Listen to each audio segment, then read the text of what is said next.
So once again, welcome to the Unshakable Foundation meeting of Cocaine Anonymous. This is a main share meeting, and today it's with great pleasure and much gratitude that we welcome Jack D, who's come to share on the topic of outright mental defectives for up to 40 minutes, after which we'll open up for the Q&A portion of the meeting. So with that, Jack, it's over to you. Thank you so much. Good afternoon, everybody. Jack, alcoholic. And yes, Young thinks I'm qualified for this topic. So we were having a conversation yesterday, and we were talking about a recent experience that I've had and kind of has been going on now for the last few weeks, and just waking up again and again. It feels like it continues to happen here. And I'm currently just in a spot where just seeing a lot again. And it's probably as a result from having to really slow down for 7 or 8 months in a row and really look without my own permission. So the topic, just in case if anybody new or they're sneaking in here, outright mental defective, it's not to try to tout or talk about how crazy we are or bad we are or anything. It's but it is true for a guy like me and has been for quite a while. And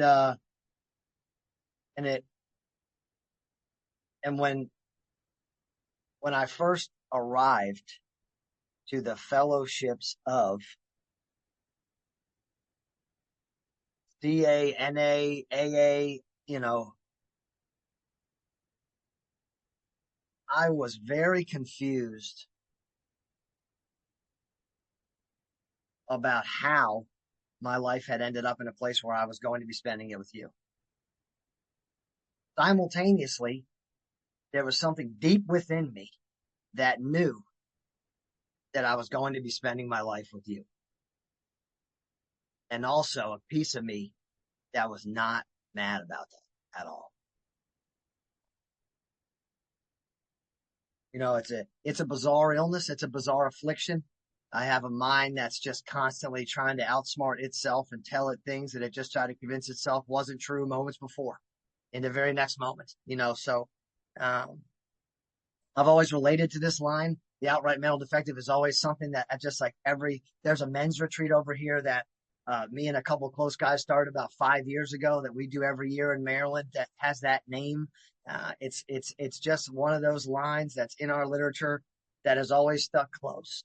And I think, for me, when I first got here, there was a piece of me because I arrived to my first 12-step meeting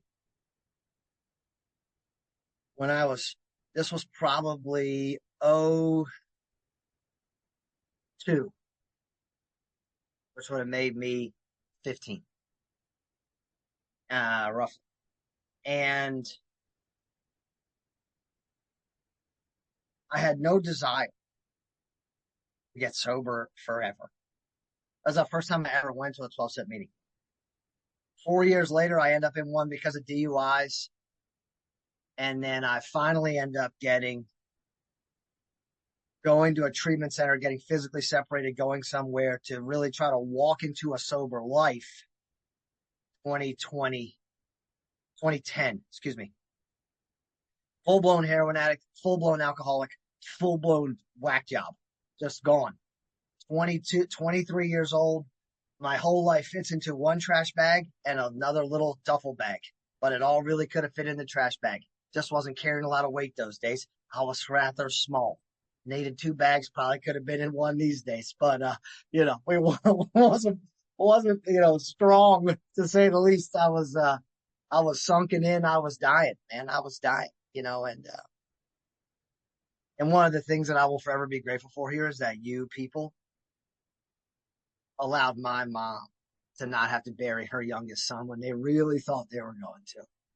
And sometimes I can forget that because life takes on life things. And I can start to all this different stuff and diving into deeper inventory and looking at how to be a better married man. Like a friend of mine here says, problems in areas that I didn't even have areas in when I got here. Things to work on in areas of my life that they didn't even exist, man. And the truth is, that at 23, I'm the guy that when the police come through my neighborhood in North Baltimore City, almost to the county, when the cops come through there, if they drive past my house and my mom's home, she does not sleep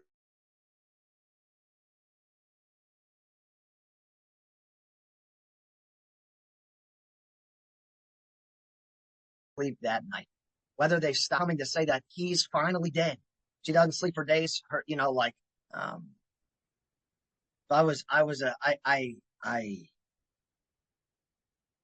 forever grateful, um, and really indebted to you and, and to our beautiful book and to the program and to the meetings and to every side of the triangle, to all of it.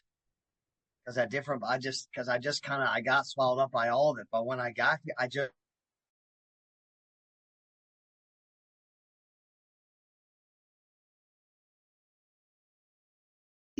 after I stopped putting substances in me, that was as big of a problem as anything I'd ever seen. I couldn't see that. I didn't know that. I don't know that I wanted to see it or could have seen it. It felt so good to finally be eating and gaining weight again and being in meetings and looking humans in the eyes, smoking cigarettes and just like living in a halfway house, getting a job at a grocery store. Like life started to take on new meaning, man. Like it really did. I didn't know what that was going to come to me, but it was pretty cool to just have a job and a paycheck. And like, I'm going back to Thanksgiving and Christmas. This is cool, man. This is for a guy who's there and like looking to rob his own mind, to hiding purses and doing some not allowed at functions that he used to be at, ruining Mother's Day, seeing dad in rehab on Father's Day, and this man telling you it's the best Father's Day he had in a decade because his youngest son's in rehab. This man's got grandkids and they're still worried about Jack. Right? I've always been that guy because I can't help it. At that point, I'm afflicted by an allergy. I live a lifestyle that all I need is more, and I'm a nut. And I can't stop. And every time I put something in me, I feel a little better for a few minutes than I did before I put it in me. And then worse when I end up the run ends again. And that cycle, man, of a little bit, I need a little relief. And then but just the terror, waking, just like. And so I finally land on your shores and am pulled and sat in a chair and I start to feel a little better, man. And I had no idea that my own mind was about to come for me for like 2 years in a row while sitting in the rooms. I did it. I didn't see it coming. And that's exactly what happened. And systematically, I went completely insane, sober. And just to a point where, and I didn't tell anybody the whole truth. And this is the part that I neatly evaded here for years. But the reality is that I didn't tell my sponsor the whole truth. I didn't go look for a new experience in the steps. I didn't say like, hey, you guys are talking about promises and I have no idea what you're talking about. I'm not getting promises. I'm literally thinking about how to not tell you what I'm thinking about. This is like, I'm not thinking about the joy. There's no, I make amends to my parents. I have them buy me lunch. I say, I'm sorry. Amends done. Moving on. Like I want a girlfriend and a job, man. Like I'm just trying to move my life. I'm moving.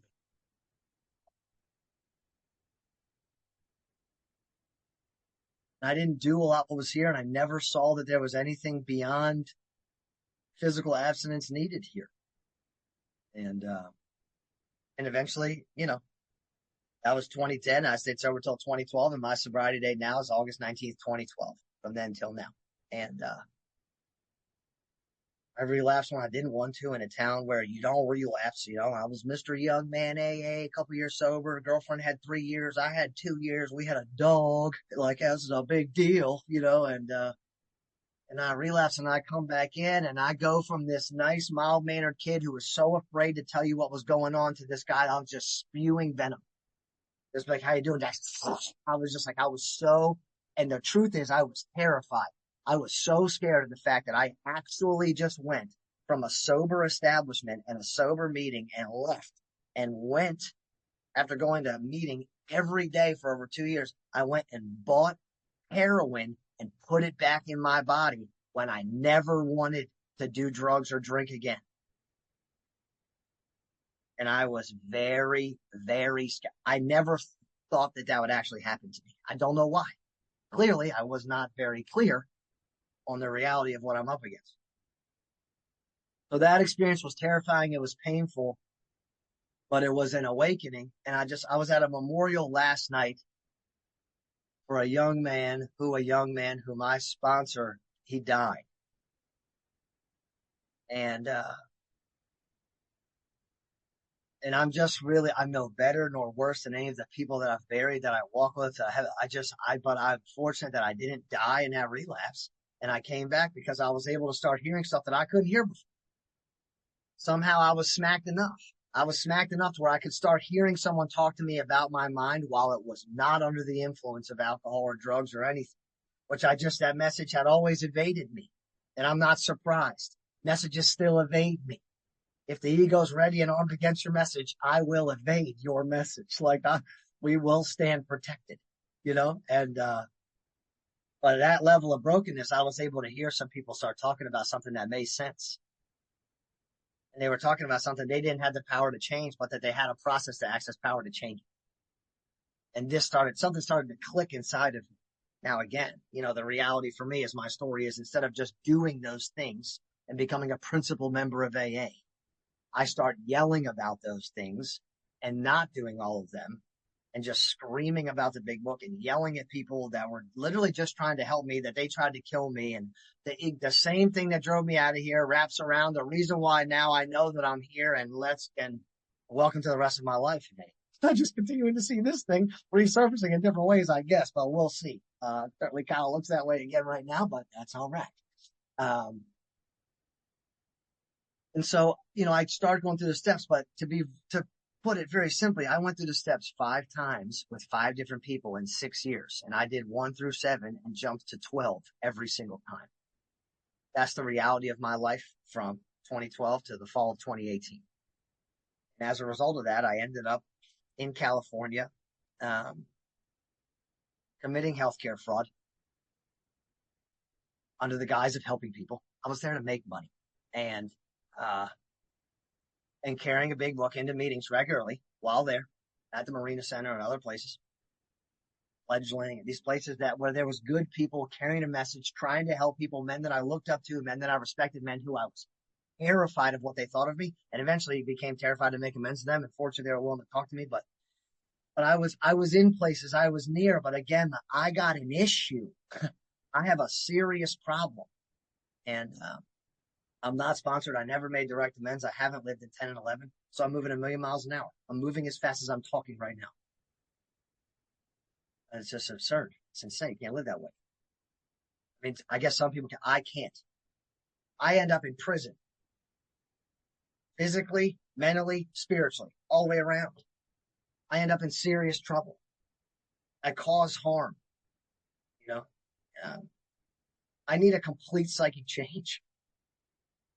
The way that I react to the world, not the way I react to, I'm going to react the same way to some West Baltimore scramble or some really weird pink flake cocaine or Jack Daniels. I'm going to react the same way. It's giddy up and go time. I want some more. That's not gigantic.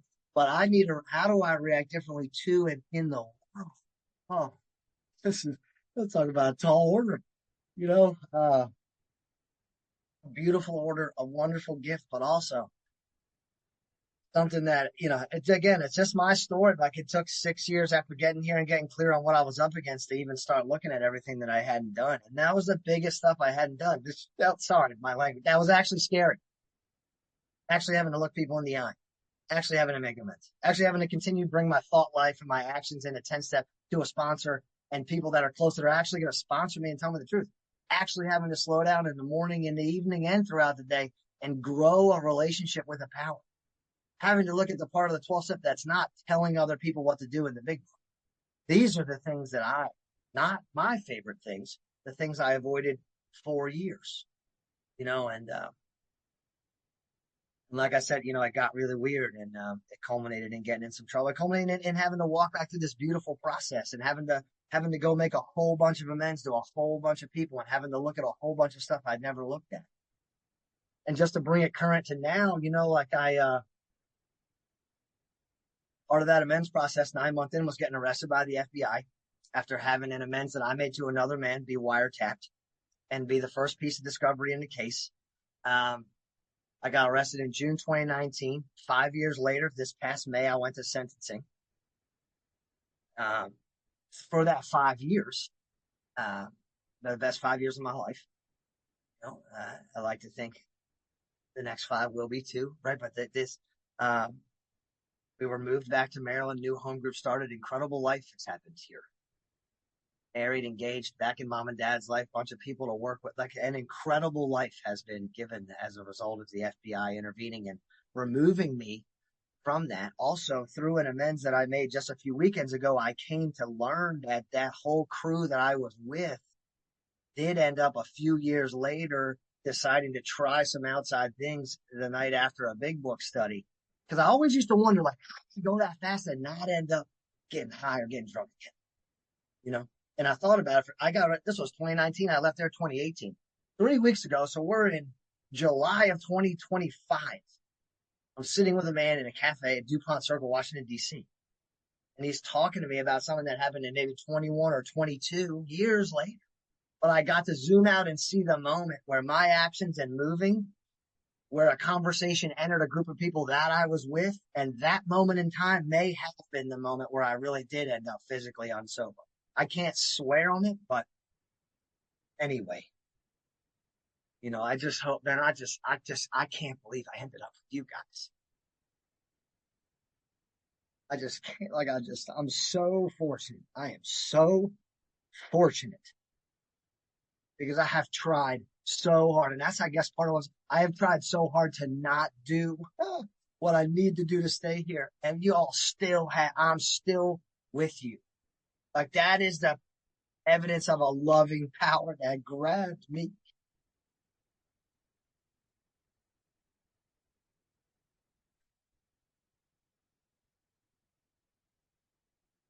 And, arrested, sentenced to a year in federal prison. And, I had to go, I went in October 1st and I just got out in the beginning of May. And,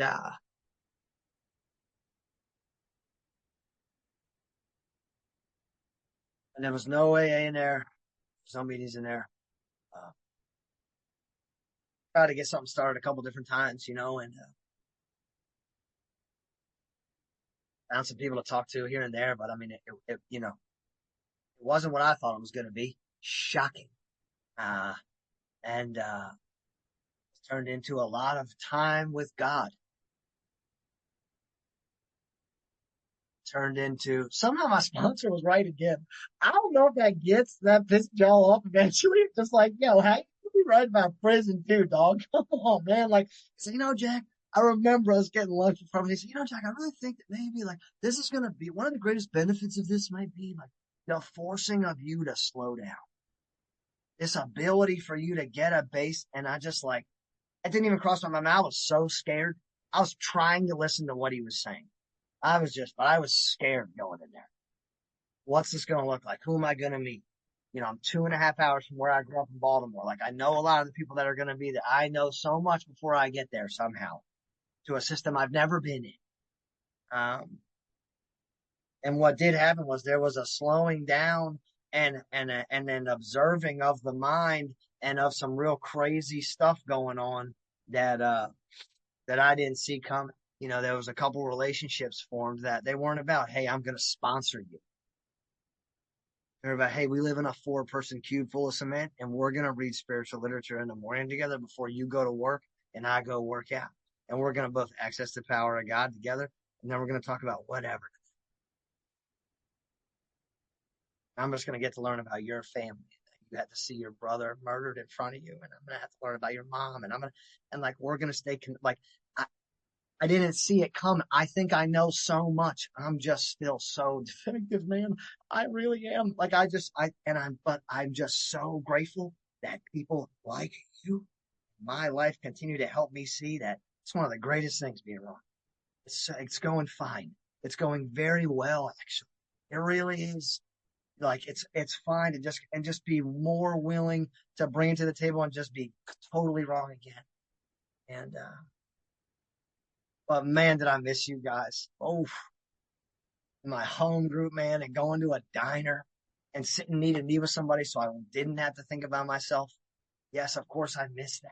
But what a wonderful opportunity it turned out to be in hindsight. I didn't walk through this experience every day like, oh, hooray. You know what I mean? My wife's coming again on Sunday for visitation in my jumpsuit, you know. But watching her, I don't know how, I just don't know. The men that came to see me, guys leaving a men's retreat and coming to talk to me about a piece of inventory that I tried. I tried to help him see for a year or two that somehow he wrote and shared at this men's retreat, and he was able to come to me straight after that men's retreat and blast my heart open in that place. Just to be reminded every once in a while. It's like I'm drinking from, you know what I'm saying? I mean, it was such a different experience than, oh, I take it for granted, and oh, I take it. And it didn't take long to get back up there after I got out. Don't hear me wrong. I really want to stay close to how powerful it was to just get a piece of AA, to just get a piece of one story. Because my life some days can feel like constant of those. And it's incredible. But it's like also the removal of it somehow it brought just a little more juice back to it. The nectar just tasted a little bit sweeter. And you know, walking out of there, I just felt like, and I don't know why I'm talking so much about this. This was not the plan at all, man. It really wasn't. We were going to talk about 6 or 7 or something. I don't know, which feels like my whole life. But anyway, I was given a baseline of stillness internally. Try to come back to and stay close to. And for the first month or two, it was a bizarre experience. It felt like everything was moving too fast. I didn't want to I didn't want to touch my phone. I didn't want to go to all these meetings. I'm back to work, 2 monitors. Oh, what's like, I just, you know, and it has been an interesting, transition. And what's real interesting is to see that after 6 or 8 weeks, how we get right back into that position of like, now that we're back, a couple ideas about what y'all are doing wrong. You know what I'm saying? Wherever you may be, you're not, my life, you're not safe. You know what I'm saying? Cleo, my wife, not safe. What she was, she deserves me. She's not. The job that paid me the entire time I was in prison, not safe. What an egoic person to have working for you. You know what I mean? What a guy. And again, I'm not walking in there and telling everybody, at least not too outwardly. Right. So after being home for a couple months, what happens a week or two ago is I'm in Texas with my wife visiting her sponsor. And we're standing around the island in their home. And Marty starts talking about inventory and starts talking about different stuff. And Cleo's talking to her and they're going back and forth. And all of a sudden, you know, somehow, you know, I'm writing a piece of inventory about my wife and sharing it with her sponsor. Now, don't hear me wrong. Don't hear me like I just did that and bamboozled that. And, you know, that was a conversation where I asked sponsor, asked my wife. I even talked to my own sponsor about it. I have a relationship with her husband. This wasn't like just, but it's still something that I never in a million years thought I would do. But there's a lot of reasons why I really want to. And one is sometimes here, I will spend time around people and I will get some time with people. And we've been in their home a few times. You see somebody interact with people. You hear them field phone calls. You watch real life situations and you see how someone reacts to the world, right? That's what we're talking about as this kind of, this translation of this entire psychic change. You see that in someone and you're naturally pulled to them. Sometimes it's just trying to stay in touch with them via phone calls or text messages, or you go see them when they're doing something anywhere near your area. Sometimes you end up to be fortunate enough in their house and they're willing to give you their take on what may be the self that's reemerging in your life. And I was awakened to a level that I'm showing up in a lot of areas in relationships that I'm just going to be very clear right here on this call that I had no idea about. 80% of what I saw that day a couple of weeks ago, I couldn't see. I couldn't see how dominant I still want to be and how controlling I still am, that I can be a bottomless pit of neediness. There's so much that I didn't see. And I wasn't awake to it. For the last 2 weeks, it's kind of feel like I've been walking around in this kind of walking prayer because I'm heightened aware. And fortunately, thank God for just good direction and good people and just immediately getting rid of the self-pity. I put it right out for me. It's not what it is. Having a conversation with my sponsor about it's a greater level of awareness. You know, and he's the guy. Important. Ever grateful. Thank God. He could talk to me through me and he's been talking a lot about this heightened awareness that came from spending a little bit of time where I went, because there was a heightened awareness there on a couple different levels, and plugging that in with like, let's use this as an asset. Let's talk about this as a good thing. Let's claim the power of God in this experience. And let's look at some of this stuff that came out of this inventory. Let's give thanks to God for showing you the truth of how you can show.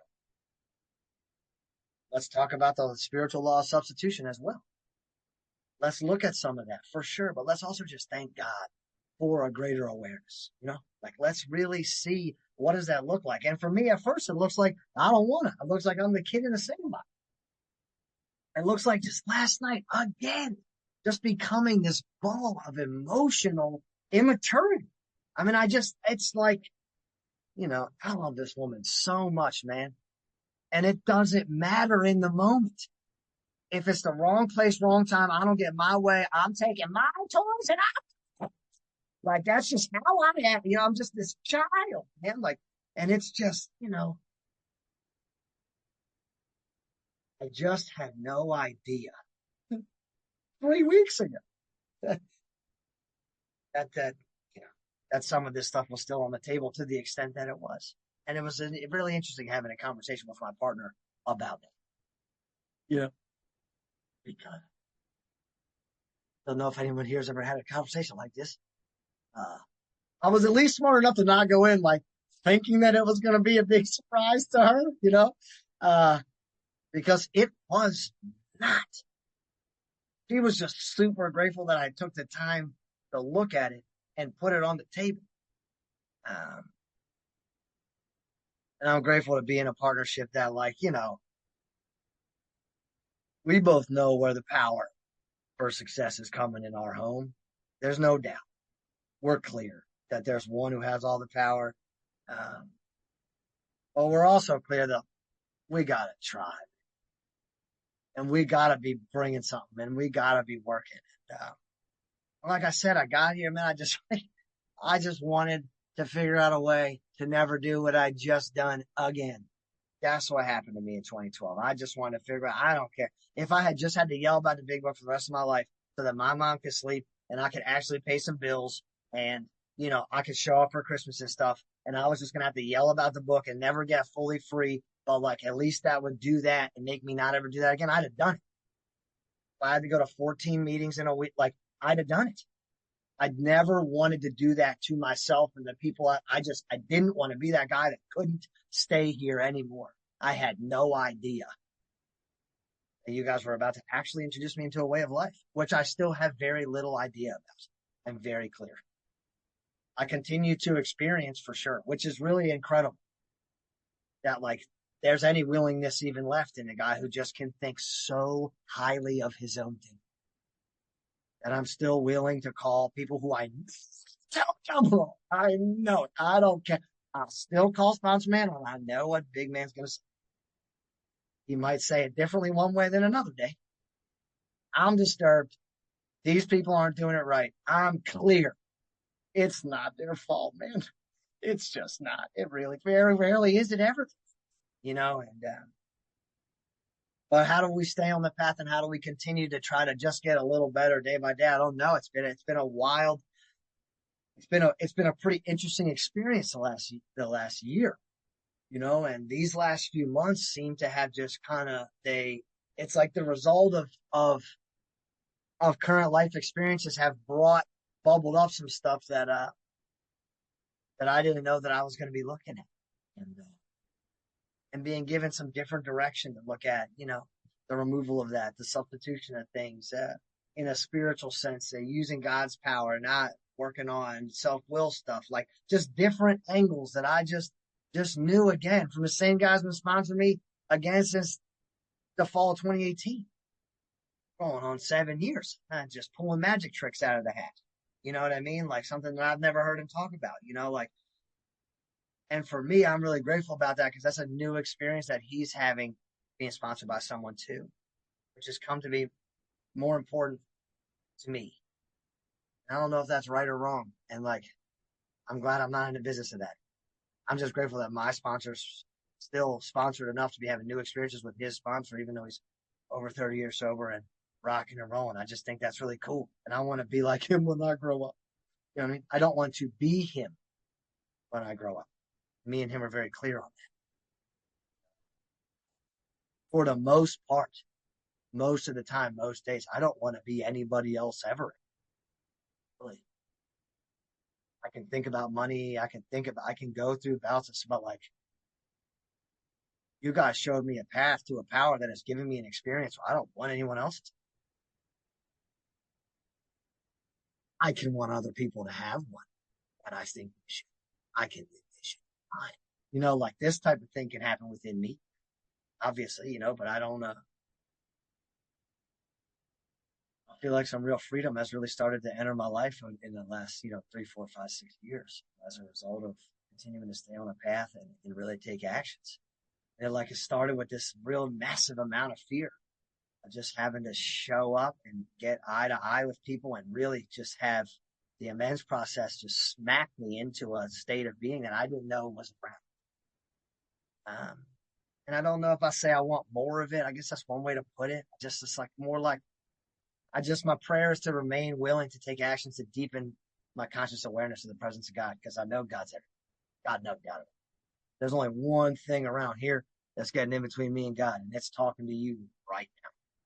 You know what I mean? It's moving its little head, and it's bobbing its little ideas, and it's got its little job and all its little, but it's just me. That's it. And that's a real gift about being able to just zoom out and communicate with you guys for a little bit right here today, too. To get re-centered in a meeting, to get re-centered in the power of God, to really think about what the power of God has done in the life of an outright mental defective like I. Right, for each of us to just sit on that for 1, 10, 15 seconds.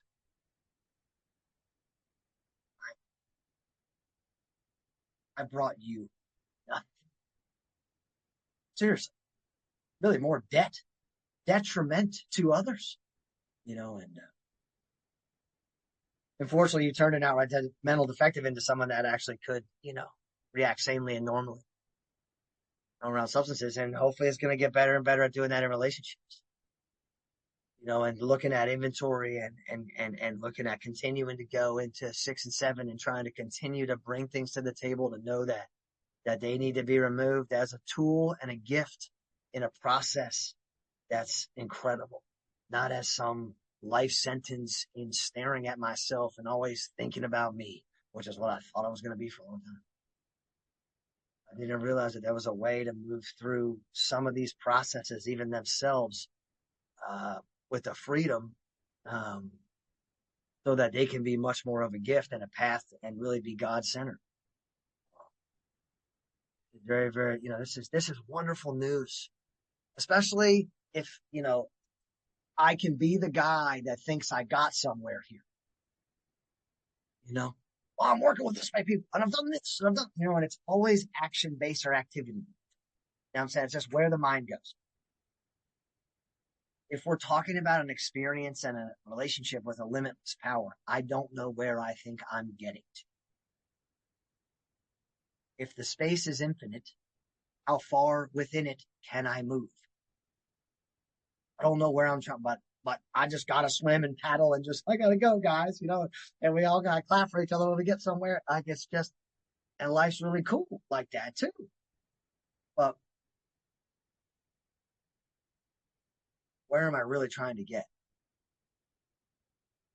I think currently, it's like more God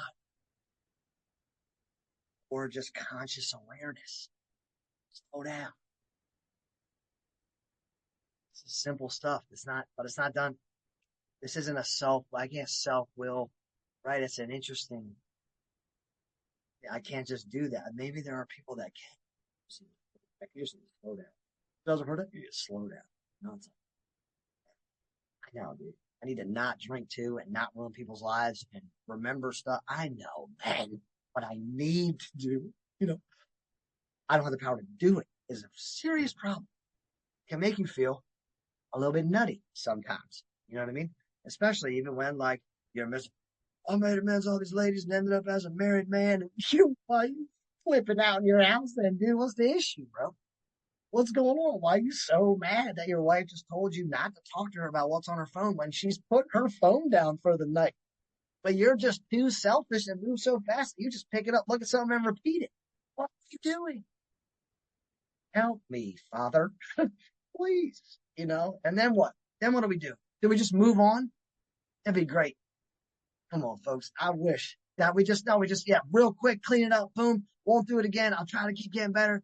No, I turn it into an hour and 10 minutes of self pity. That if you're really connected to a partner, they can tell, they can feel. So you take a 1 minute conversation and turn it into 2 hours of disturbance. Because you're Mr. Spiritual Man? Nah, man, because I need a lot of help, man. I'm gonna need a lot of help, man. I am. This is true. And I'm grateful to be there. I'm grateful to be here. I'm just glad that there's nowhere to get and there's no requirement to stay. And an outright mental defective like me fits right in, man. Fits right in, and I got a lot of love. I got a lot of love for a lot of people. I wasn't living. Oh, and the truth is, there's a lot of people in the world that got a lot of love for me. I was talking to this guy the other night, and he was like, Jack, while you were in there, I was praying for you. I was praying for you the whole time. So, coming to see those days in there when I was sitting in that cement cube looking out that window in the morning time and everybody was gone and I was in step 11 and I was reading the St. Francis prayer and I had my eyes closed and I just started weeping because I had been multiple times. Just tears streaming down my face in the middle of a federal prison, just locked in, feeling power flowing everywhere. I know now what that was. This were the prayers of the fellow trudger all over. And then power up in heaven. Freaking out right now. What a gift. I brought you a trash bag, a duffel. You gave me freedom. You gave me purpose. You gave me love. You gave me family. You gave me fellowship. You gave me comfort in prison. You gave me the ability to show up for a woman in the way that she actually really deserves.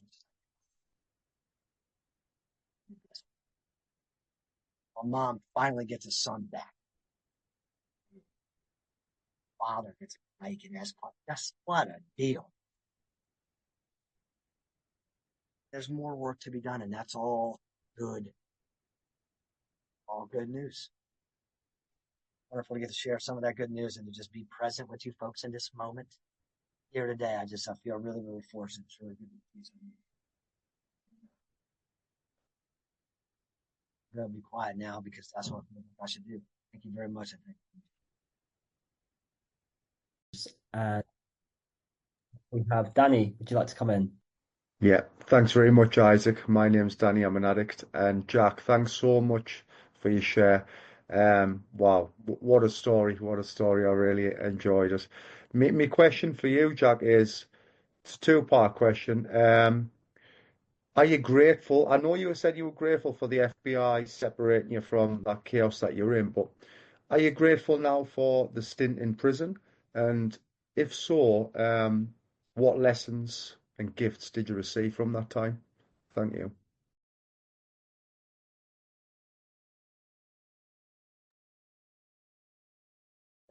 it's a funny word to use, just because, you meet people in there spending a long time away from people they love. So I'm just being honest with you. It feels a little funny to say grateful about being somewhere that is a separator for so many, and for so long. Yeah, me, because I did 7 months. I mean, a drop in a bucket compared to everybody that I met. I feel like, just to be honest with you on this meeting, I would say the answer is yes. I do feel that way. The biggest gift that I received, like I said, is that baseline. It's somewhere to come back to. It's the knowledge and the reality that, like, man, there's a deeper thing here that is available anywhere and everywhere. And I think I probably could have said that before sitting in there. But it would have meant different words. Not that it wouldn't have been true or I wouldn't have meant what I said, but like, you can sit me in cement, cute, and I can have experiences that I didn't know were possible with no one else around. I mean, that's some wild shit for a guy like me, bro. I can't, like, that sounds like some stuff I used to pay a lot of money for, Danny. You feel me? Like, that's pretty cool, man. So yeah, sorry I'm not really, I didn't want to, doesn't matter what I wanted to do. I'm grateful to be here. And that's the answer to the question. Thank you, Danny, for your question. Ralph, you're up next. My name is Ralph White. I'm an alcohol. Oh, I lost you guys. Can you guys hear me? We can hear you out. Oh, because I've lost. I don't even know where you are, and I wanted to be looking at Jack. Okay, you back. Not going anywhere. Damn, Jack. I got a couple of questions for you, and one of them, because you sounded so introspective, and so two things. One, with all that has gone on and all the things that you share with us, inventory and the rest, especially as a married man, maybe not just with you and Cleo, but in general, what do you still see as your kryptonite? What is it that still, no matter what I see, damn it, I still run into this? And the second piece, and I would encourage you to never grade your own paper, but I'm going to give you a pass right here. What is it that Jack can hang his hat on in this new way of life, that as you look back, in spite of any and everything you've gone through, God damn it, I got this. And this is what has been my saving grace.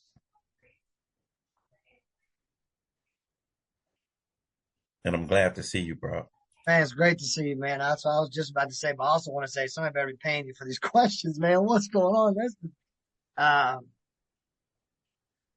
had no idea how controlling I am, Ralph. I had no idea. That's a God's honest truth. I'm talking until a couple weeks ago, my friend. I didn't. That word. I've done 6-step lists, so I've looked at different stuff. I've written him. That word was never, play God in different ways, sure, but I never looked at, especially within my home, subtle comments. The way I'll take a deep breath. I don't have to say anything. It's not about silent scorn, just being scorned. I don't have to do anything to make my message heard loud and clear, that I want to control, manage, and fix you to be something else, do something different. And when I really looked at that, that's a sad thing to look at when you love the person that you're with and you see that you're trying to control and manage and change and fix them. And so I would say that's the one where I didn't even see it. So I know it's been elusive and eluding me for a long time. And then, of course, now I see it at work, and now you know how that goes. Now it seems to be in a few other areas. So I think that's the answer to the first question. And that second question is hard for a self-pity lover and a like me, man. The second question is a one where what's the one thing or something big that I feel like I can hang my hat on, that no matter what has happened and what will happen, that I know that I'm good with, or because I've already done, or what? Like my go-to is I am forever, ever, ever. I'm grateful. It's a gift. I've never fell out of love with this program. Some good Understood. sponsoring, being sponsored, right? What is it? Loud and clear. It's just funny because for some reason I just I just wonder what I would have said. You know, just wonder what I would have said prior to October 1st.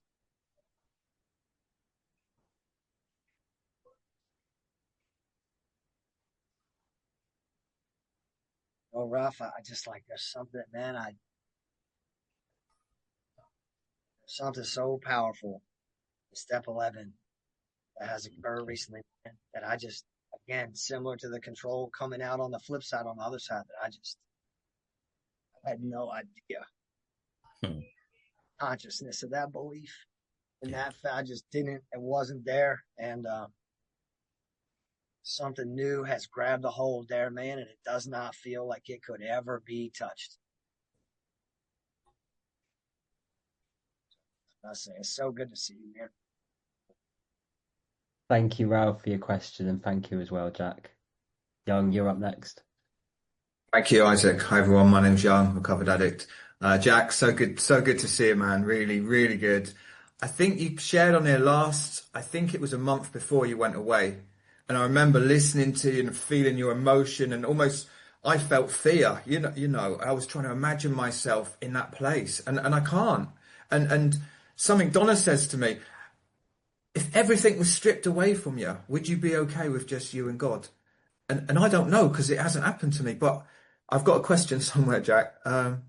Was there a moment when you were inside where fear left you, or there was a shift in your walk, or the light, or a shift? Was there a shift, a significant shift that you can see when that happened? Or does that make sense, man? Perfect sense. I want to be real clear before I answer this question to give context to everybody. I don't know how much you guys know about the U.S. prison system in the U.S., but there's different levels. Okay. I went to a camp. This is the lowest level. This is the easiest level. This is cubes. It's not cells. There's not guys there. And most people there have been other places. So I just want to be clear. I wasn't sitting up in a cell like Shawshank using a little pickaxe trying to get through the wall. You know what I mean? So I did have freedom. I was walking outside. I was fortunate to be where I was, but I was still very scared. Yeah, that's for sure. And I met some interesting folks, no doubt about it. And I can, Young, it's an interesting question. Is there one time that I can think about the big shift happening? I mean, I remember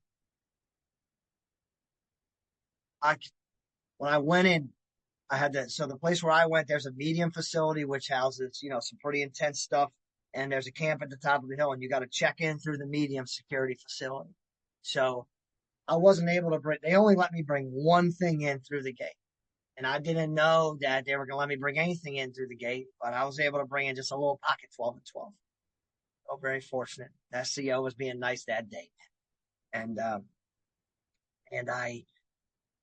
I'm walking around the first few days, and every time that I'm not doing anything, that book's in my pocket, and I'm just standing there. I'm standing in the chow line. I'm reading it. Like, I don't know what to do, man. And people think it's a bot. People think it's all types of stuff, but I don't know what to do. One of those first nights, I met another guy in there who had relapsed, had time and experience in a 12-step fellowship, and was back in prison for 5 years, just off recovery. I do remember that shifting. Because there was one of us. There was someone for me to let me just say hi a couple times a day. Just walk by. That was a big shift. The first time I got a visit from any of the guys that I sponsored, I got to sit and eat a knee and do that was massive, man. But that developing of a practice, and the third dimensional stuff was real. I'd be lying if I didn't share about it. Just learning the ropes, figuring out what to do in the bathroom, figuring out how to go in and out of the shower, figuring out how to get a meal. I mean, I was more worried about that than anything once I got there. I mean, I think that's the best answer I got, and I think that's the truth. And it grew, and And then you just try not to get too comfortable. You know what I'm saying? Because that's a flip side for a guy like me. Now I'm talking to everybody. I'm talking to the Baltimore guys, DC guys. I'm talking to the guys from the street. I'm talking to the white collar guys. I'm talking to everybody. What's up? You know, and whoa, Jack, slow down, stay in your bunk. We have no opinion on any issues of what's going on here. Just here for a short time, guys. That's all. I hope that's an answer. Great to be here. Appreciate you, young. Thank you for your question. We haven't got loads of time left, and I'd like to get everyone in, so we're going to shorten question time to a minute apiece. Christine, you're up next. Hi guys, I'm Christine. I'm a recovered alcoholic. Jack, I'm so glad I was here today to hear you. I definitely didn't expect to hear anything that came out of your mouth, but the one thing that literally penetrated my soul, like at a cellular level, is this baseline of stillness, you know, and I will never unhear that. And I'm just wondering if you remember the first time that phrase came to you, baseline of stillness, while you were in there, and if there is time, you know, like what you do today to stay there or get back there. I thought I cried a lot before going in there, you know. Oh, some days my heart feels so full. You guys did something to me that can't be undone, man. Whew. Yeah, thank you for the question. I just, you know,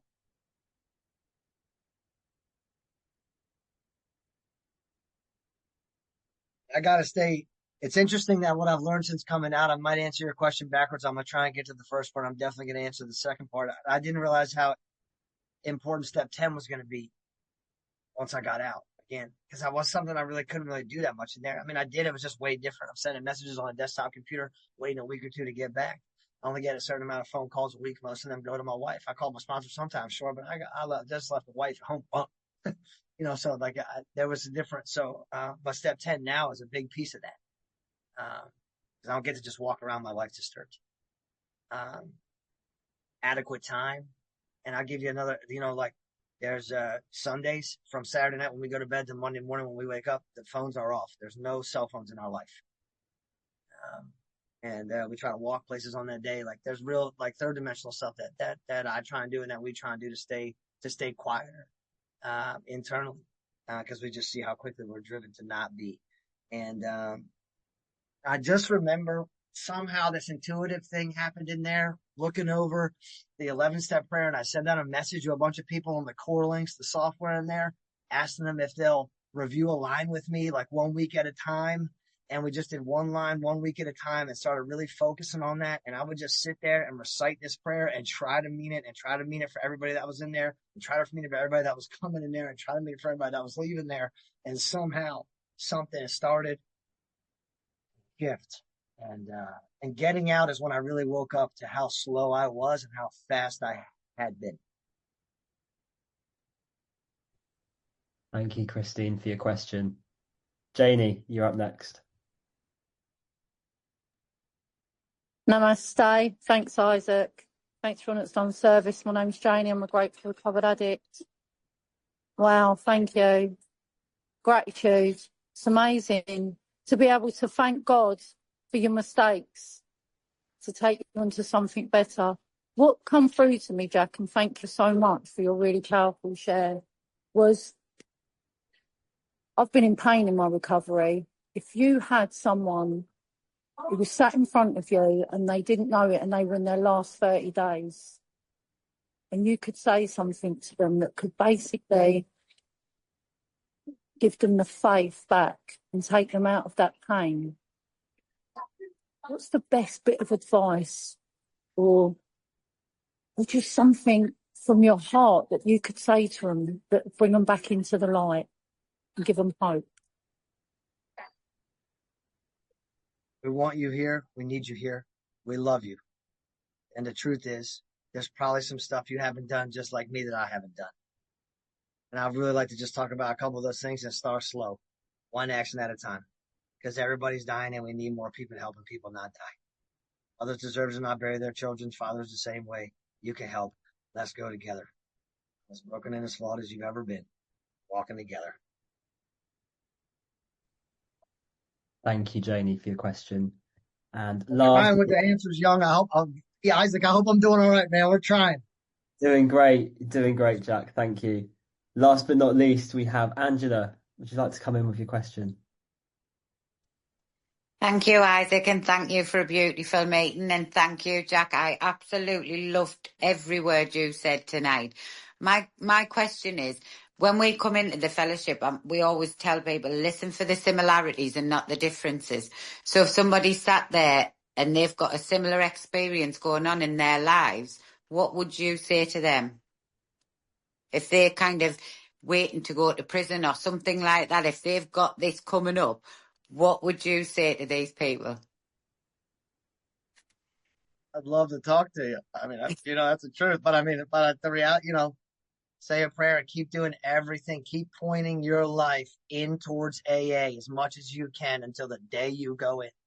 Do everything you can to do everything you can until you end up there. I think that maybe helps me more than I knew, of just really staying moving as though almost like I wasn't going to go away. In a way, I spent extra time with my family, but I kept moving as almost like I wasn't going away, just so that you're going with as much momentum as you can. And again, I went for a long time. I'm in a short time. I don't, I just feel real fortunate. But yeah, it's great to be here. It's just great to be here. And I didn't think, some of these accents do. I just hope you people know I love you, man. It's absolutely incredible. I love them. Awesome.